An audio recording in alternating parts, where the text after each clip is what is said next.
Beyond Time, bab 670-671. Untuk melihat video selengkapnya, sahabat bisa kunjungi playlist yang telah Sabta Novel sediakan. Yuk mari, kita berimajinasi bersama dan masuk ke alur ceritanya.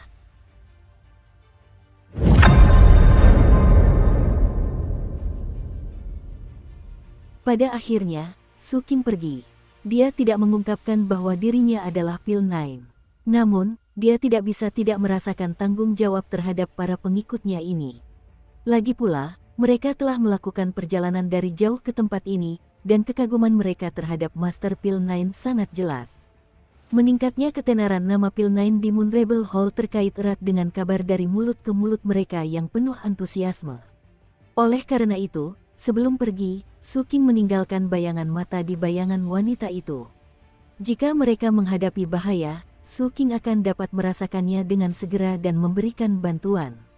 Peringatan Suking sebelumnya bukanlah tanpa dasar. Pada kenyataannya, selama beberapa hari terakhir, dengan seringnya kegagalan pasukan pemberontak di luar, situasi secara keseluruhan pada dasarnya telah ditekan oleh kuil bulan merah. Pasukan perlawanan yang tersebar itu tidak banyak menarik perhatian para kultivator bulan merah. Lagi pula, beberapa kultivator di dalam kuil bulan merah masih berharap lebih banyak makhluk hidup yang akan dikorbankan. Namun, seiring runtuhnya pasukan pemberontak, gurun pasir secara alami menjadi semakin mencolok. Hal ini terutama terjadi setelah kepala aula keempat membawa orang-orang ke padang pasir. Bahkan, Suking menerima laporan dari Wu Jianwu. Keturunannya ditugaskan sebagai pengintai di luar dan mereka menemukan bahwa selama periode waktu ini, kultivator bulan merah sering mencoba menerobos masuk ke gurun. Meskipun semuanya terhalang oleh badai dan jangkauan masuknya terbatas, menurut penyelidikan burung beo itu, di luar gurun, sejumlah besar kultivator bulan merah sedang berkumpul. Namun, para kultivator bulan merah ini tidak bertindak gegabah. Mereka sedang menunggu. Kejadian ini membuat semua orang menjadi waspada. Adapun para kultivator bulan merah, mereka menunggu selama 7 hingga 8 hari sebelum seseorang datang. Orang ini adalah seorang lelaki tua. Ia mengenakan jubah merah dan mahkota kaisar.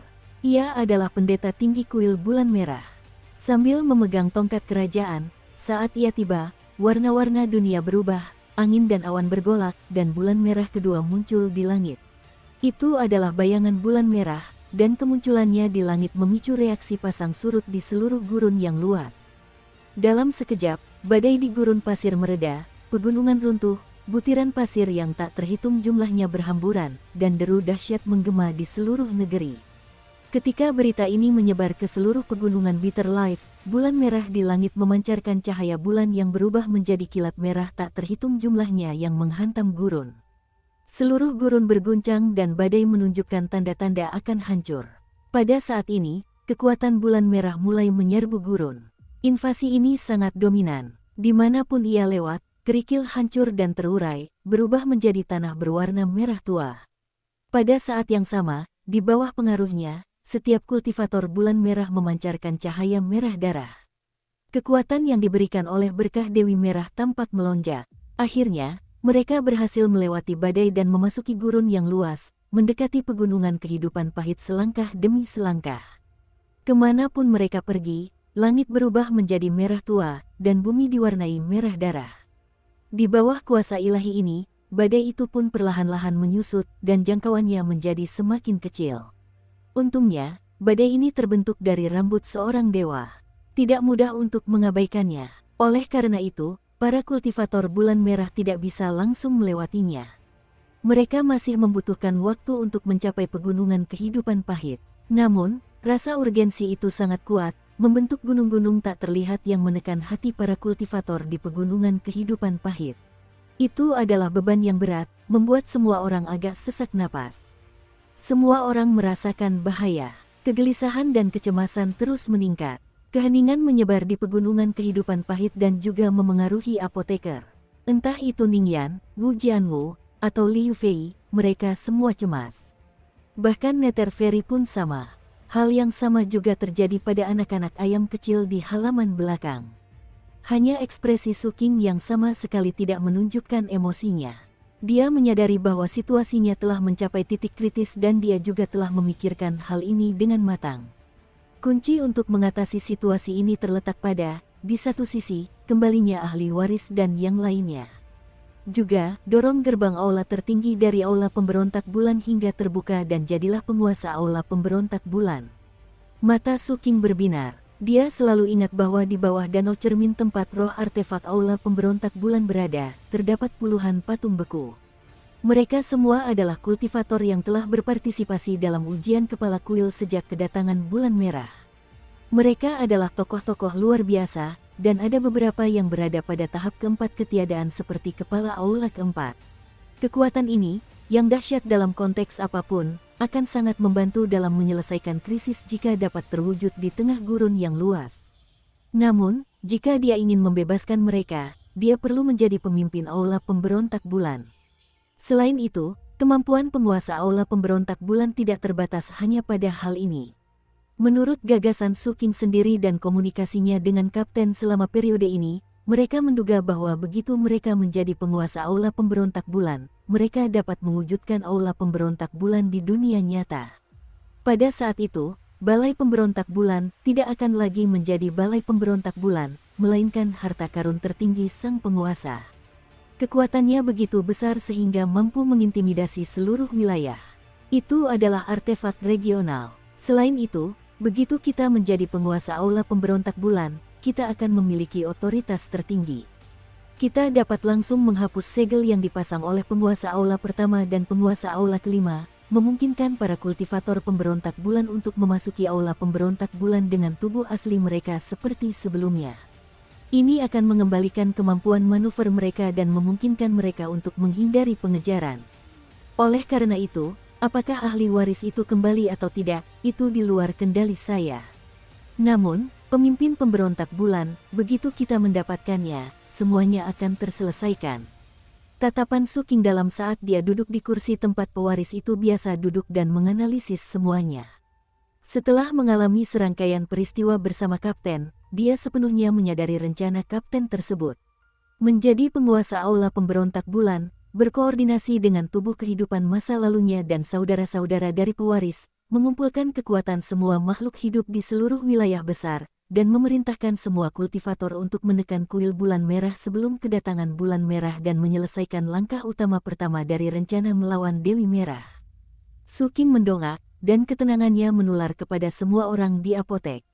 Perlahan, setelah Ning Yan dan yang lainnya tenang, Su King mengeluarkan darah putra dewa yang telah dikumpulkan kembali dari pecahan dunia dan melangkah ke aula tertinggi pemberontak bulan. Dia dan kapten mempercepat penghancuran totem Dewi Merah di gerbang. Keramaian dan hiruk-pikuk yang biasanya terjadi di aula pemberontak bulan kini telah lenyap. Di bawah segel yang dipasang oleh kepala aula pertama dan kelima, tidak ada kultivator yang bisa masuk sekarang. Di puncak gunung yang kosong di Moon Rebel Hall, semua kuil tertutup. Lampu di dalamnya redup dan tidak ada dupa yang menyala. Hanya suara gemuruh di aula tertinggi di atas yang semakin menguat, menyebar ke segala arah seperti kilat surgawi. Gerbang itu terus bergetar, seolah-olah bisa didorong terbuka kapan saja. Ada juga pancaran cahaya yang menyebar dari celah gerbang, membentuk suatu tujuan suci. Kadang-kadang, seluruh gunung di Moon Rebel Hall juga akan bergetar di bawah pengaruh tersebut, menimbulkan fluktuasi yang terus menyebar, menyebabkan ruang hampa di luar gunung beriak. Meskipun guncangan pada gerbang itu pernah terjadi sebelumnya di era ini, namun tidak pernah sekuat sekarang. Sayangnya, tidak ada seorang pun yang bisa melihat pemandangan ini. Jika ada, mereka pasti akan sangat terkejut. Di aula tertinggi, totem Dewi Merah di gerbang sudah memudar lebih dari setengahnya. Ini terkait dengan darah putra-putra ilahi. Ini adalah kunci untuk menghapus totem tersebut. Pada saat yang sama, ini juga terkait dengan upaya sang kapten. King kecil, kita akan mampu menghapus totem ini sepenuhnya dalam waktu paling lama 5 hari. Saat Su King masuk, suara kapten yang bersemangat terdengar dari dalam gerbang. Selama periode waktu ini, dia telah mengerahkan seluruh kemampuannya. Su King juga melakukan yang terbaik. Mereka berdua berlomba melawan waktu. Pada saat itu, kita akan menjadi penguasa Moon Rebel Hall. Su King mengangguk dan berkoordinasi dengan kapten untuk mendobrak gerbang. Dari kelihatannya, Betapapun mendesaknya situasi di luar, mereka masih punya cukup waktu kecuali terjadi sesuatu yang tak terduga. Dan kecelakaan tetap terjadi pada akhirnya. Pada hari ketiga setelah Suking dan Kapten berhasil mendobrak gerbang, pengepungan oleh kultivator bulan merah pun terbentuk. Seluruh wilayah gurun juga menyusut hingga setengahnya. Kemanapun para kultivator bulan merah lewat, tanah akan berwarna merah darah, begitu pula langitnya. Imam besar, yang bertugas menghancurkan gurun, memegang tongkat kerajaan dan melayang ke udara, memancarkan aura yang mengerikan. Di tanah, semua kultivator kuil bulan merah bersujud dan melantunkan mantra. Lambat laun, warna darah semakin pekat dan mengental. Ia berputar membentuk pusaran dan bergemuruh. Setelah berputar 99 kali, imam besar berjubah merah mengangkat tongkat kerajaan tinggi-tinggi. Suara dentuman dahsyat langsung terdengar dari langit. Setelah itu, langit bergejolak seolah-olah sepasang tangan tak terlihat telah merobeknya tanpa ampun. Sebuah celah raksasa sepanjang 5.000 km muncul di langit. Begitu muncul, darah tak berujung mengalir deras di celah itu, berubah menjadi hujan darah yang menghujani seluruh gurun. Badai yang melindungi pegunungan Bitter Life lenyap dengan kecepatan yang terlihat oleh mata telanjang dalam hujan darah. Hal yang paling mencengangkan adalah aura yang dipancarkan dari celah di langit. Aura itu sangat menakutkan dan mengguncang sekitarnya. Hal itu tidak hanya memengaruhi gurun, tetapi juga seluruh wilayah pemujaan bulan. Dalam sekejap, semua makhluk hidup di wilayah itu merasakan jantung mereka berdebar kencang dan jiwa mereka gemetar. Penyebabnya adalah sepotong kulit yang secara bertahap muncul dari dalam celah tersebut. Ia tumbuh semakin besar, menyerupai langit tempat orang dapat melihat pegunungan yang bergelombang, hiasan matahari, bulan, dan bintang, serta formasi-formasi pembatas yang tak terhitung jumlahnya yang membentuk langit yang mempesona layaknya malam berbintang. Di dalamnya, jiwa-jiwa dari berbagai ras meratap dalam penderitaan yang luar biasa. Kulit ini seluruhnya berwarna merah tua, seperti neraka merah, memancarkan aura kejahatan. Secara paradoks, hal itu memancarkan kesan kesucian, seolah-olah kekuatan kebaikan dan kejahatan, kebenaran dan keburukan, hidup dan mati, semuanya bercampur menjadi satu, membentuk sesuatu yang aneh. Secara samar, langit menjadi buram, seolah-olah hanya celah ini yang tersisa. Permukaan tanah juga tampak terdistorsi. Kekuatan ilahi menjulang tinggi ke langit. Para kultivator bulan merah semuanya beribadah secara fanatik.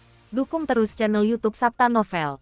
Tak lama kemudian, kulit itu perlahan menggulung membentuk wujud manusia. Anggota badan dan tubuh bagian atas pun muncul. Akhirnya, tubuh tanpa kepala itu perlahan jatuh. Setiap inci jatuhnya, tanah bergemuruh dan ambles sedalam 10 kaki. Badai itu hancur dengan cepat dan pasir serta kerikil terus hancur menjadi debu berwarna merah darah yang tersapu oleh hujan darah. Hujan darah menyapu sekitarnya, membentuk sungai dan mengelilingi ke segala arah, seolah-olah api penyucian telah turun ke alam fana. Suara ratapan bergema dari dalam kulit yang terkelupas, membuat bulu kuduk merinding. Entitas ini adalah andalan terbesar kuil bulan merah, wadah hukuman ilahi yang dapat menekan akumulasi jiwa dan mengguncang seluruh makhluk hidup di wilayah tersebut. Sang Dewi Merah mengalami pelepasan wujud fana. Sebelum Dewi Merah menjadi dewa, kepalanya dipenggal oleh penguasa wilayah ini di platform pembunuh dewa. Pada hari itu, kepalanya yang terpenggal berubah menjadi abu yang berterbangan, menyatu menjadi ketiadaan, hanya menyisakan mayat yang tenggelam ke dalam sungai waktu. Kemudian, Dewi Merah entah bagaimana mencapai keilahian dan kembali sekali lagi, menekan segalanya. Dia bahkan melepaskan teknik ilahinya dan mengambil sisa-sisa tubuh fananya dari sungai waktu dan menempatkannya di sini, meletakkan dasar kuil bulan merah. Benda ini luar biasa. Awalnya, hanya putra ilahi yang bisa menggunakannya. Oleh karena itu, pemanggilannya oleh imam besar dan kemunculannya di sini memiliki makna yang lebih dalam. Kemunculannya mengguncang gurun. Saat mendarat, gurun itu ambles ribuan kaki.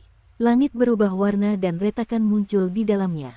Hujan darah tak berujung turun, memenuhi tanah yang cekung, dengan cepat membentuk lautan darah. Laut bergelombang dengan deburan ombak, suaranya menyebar ke segala arah. Gurun itu tampaknya telah lenyap sepenuhnya. Hanya lautan darah yang megah yang tersisa. Pegunungan Bitter Life telah menjadi sebuah pulau terpencil di laut ini. Angin kelabu itu juga terus hancur, nyaris tidak menyelimuti pegunungan kehidupan pahit. Namun, siapapun dapat merasakan bahwa angin kelabu itu akan runtuh kapan saja. Di luar angin dan di atas lautan darah, terdapat para kultivator bulan merah. Mereka berkerumun rapat dan memiliki ekspresi fanatik saat mereka melantunkan mantra. Di langit, sang imam besar beribadah. Cangkang fana tanpa kepala itu meledak dengan kekuatan penekan yang luar biasa.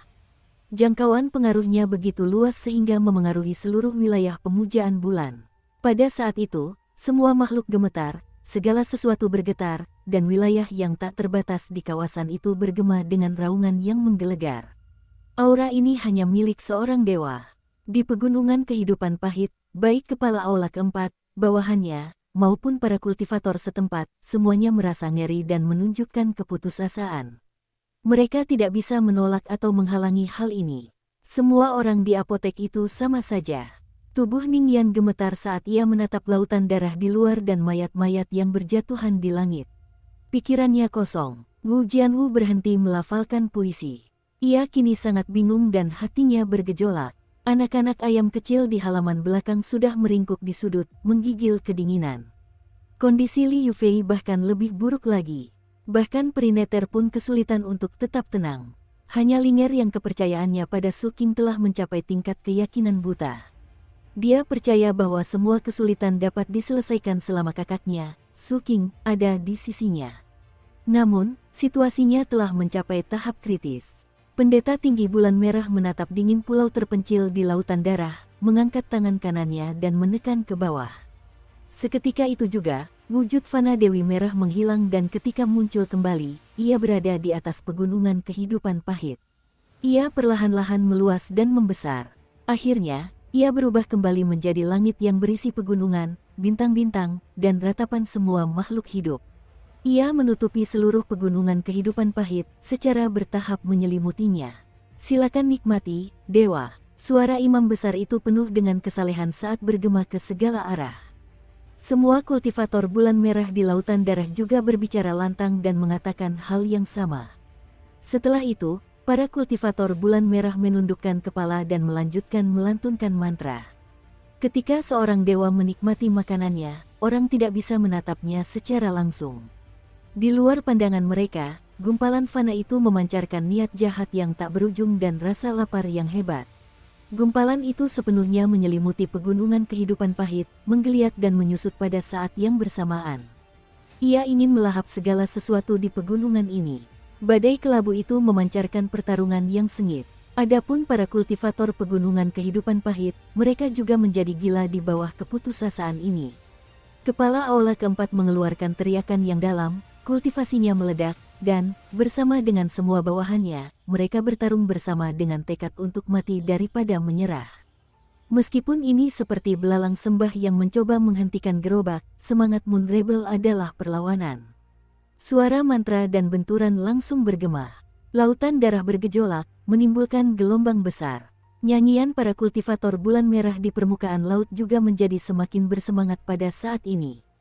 Hanya pendeta tinggi bulan merah yang sedikit mengangkat kepalanya dan menatap roti daging raksasa yang terbentuk dari pengelupasan tubuh fana Dewi Merah setelah menyelimuti pegunungan kehidupan pahit. Segala bentuk perlawanan tidak ada artinya. Makanan akan selalu tetap makanan. Imam besar itu berbicara dengan tenang. Ia menoleh dan memandang bintang bulan merah di langit dengan ekspresi kesalehan yang tak tertandingi. Di dalam kulit yang terkelupas, para kultivator di pegunungan kehidupan pahit mendapati langit mereka diselimuti kabut dan lingkungan sekitar mereka tertutup. Hanya hujan darah yang mengalir dari tubuh Dewi Merah yang terpenggal, jatuh dan menumpuk di tempat ini. Peristiwa anomali meletus pada saat ini, jeritan Kestongku bergema tanpa henti, puncak-puncak gunung mulai runtuh, dan banyak kota di bumi hancur berantakan. Patung Pil Nine juga mulai runtuh. Para pengikutnya merasa getir dan bingung saat itu. Wanita pemberani itu tidak lagi memiliki keberanian seperti dulu dan tetap diam. Lingkungan di sekitar seluruh pegunungan, di bawah getaran kulit, menjadi semakin mengecil. Area luas di tepiannya menghilang, dan semua makhluk hidup di dekatnya tidak punya pilihan selain segera bermigrasi menjauh. Tepi-tepi yang menghilang dan segala isinya dimakan habis dan menjadi bagian dari kulit. Orang bisa membayangkan bahwa pegunungan dan semua makhluk hidup, termasuk matahari, bulan, dan bintang-bintang di kulit, semuanya tercetak seperti ini. Namun, kecepatan menghilangnya tidak begitu cepat. Meskipun sebagian besar badai yang terbentuk dari rambut dewa api bulan telah ditekan, badai itu masih meletus. Namun, pada akhirnya, itu hanya bisa mengulur waktu. Jika tidak ada keajaiban, tidak akan lama sebelum badai mereda. Ketika kulit fana benar-benar melahap segalanya, pegunungan kehidupan pahit akan menghilang tanpa jejak dan muncul di kulit, menjadi salah satu totem. Saat para kultivator pegunungan kehidupan pahit menghadapi malapetaka dan terus melakukan perlawanan yang tidak efektif, gema yang lebih dahsyat terdengar dari aula tertinggi di langit, yaitu aula pemberontak bulan. Getaran gerbang itu jauh lebih hebat dari sebelumnya. Suara gemuruhnya seperti kilat surgawi yang meledak, mengguncang sekitarnya. Hal ini bahkan lebih terasa di aula tertinggi. Berkat upaya bersama Suking dan sang kapten, dengan cukup banyak darah putra dewa yang membara, totem di gerbang menjadi semakin redup, hingga tersisa kurang dari 10%. Namun, 10% terakhir ini merupakan sumber inti dan sangat gigih.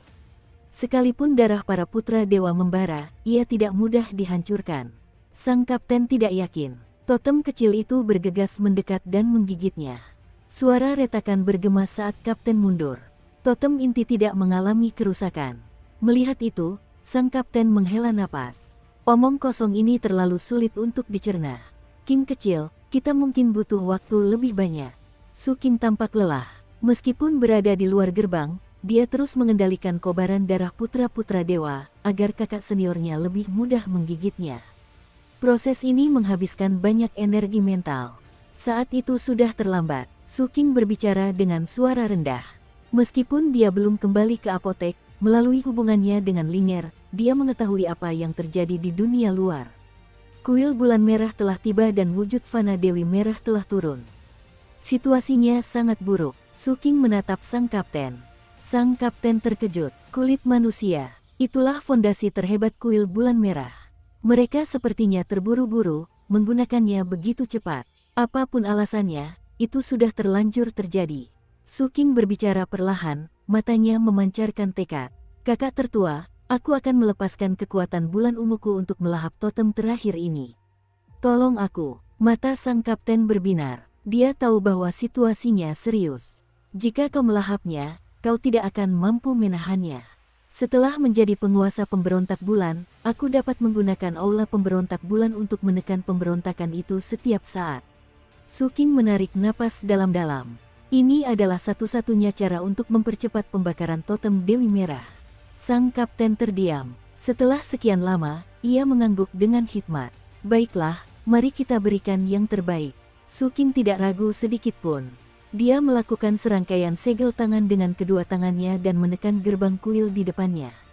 Kekuatan bulan ungu di tubuhnya meledak dan tetesan darah langsung menyembur keluar dari seluruh tubuh Suking. Tak lama kemudian, sebuah danau darah terbentuk di sekitarnya. Saat danau itu bergolak, terlihat sebuah wadah ilahi ilusi yang bergelombang, memancarkan aura otoritas darah yang pekat.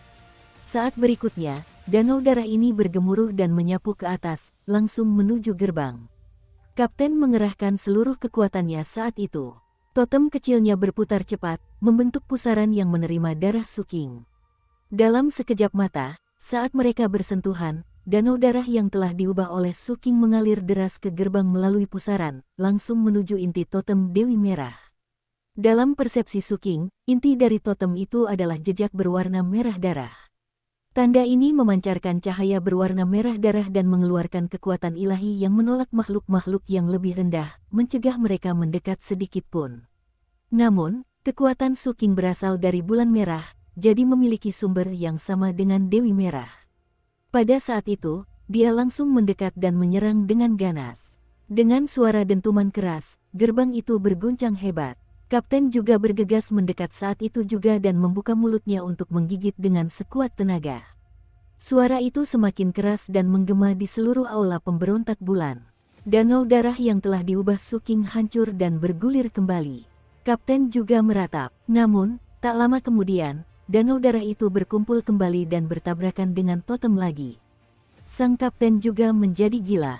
Totemnya bersinar dengan cahaya biru dan dia menyerbu dengan tanpa ampun. Ada juga darah para putra dewa yang membakar jejak tersebut, terus-menerus mengikisnya.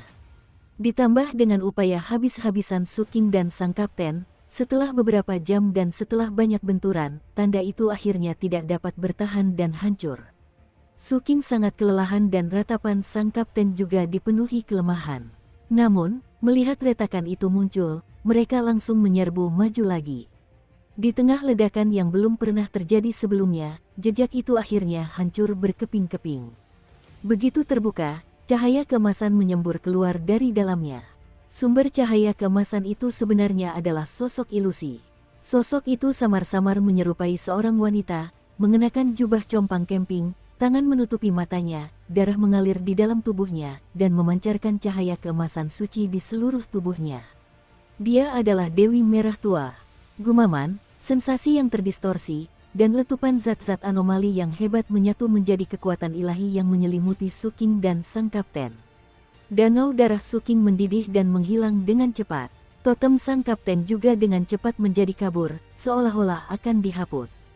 Namun, kegilaannya benar-benar meledak pada saat ini. King kecil, ayo kita telan dia, anggap ini sebagai pemanasan. Saat danau darah itu mencair, ia menyatu menjadi sosok Su King. Dia menatap ilusi Dewi Merah, sebuah keinginan kuat muncul dalam pikirannya, sebuah naluri yang tak bisa ditekan. Rasa lapar yang ekstrim tiba-tiba muncul dalam dirinya saat itu. Pada saat itu, sifat kemanusiaannya menghilang dan keilahiannya bangkit. Keseimbangan Su King hampir hancur. Dan dia tidak menghentikannya, membiarkan sifat ilahi itu bangkit, menggantikan kesadaran, memancarkan suara yang mengerikan.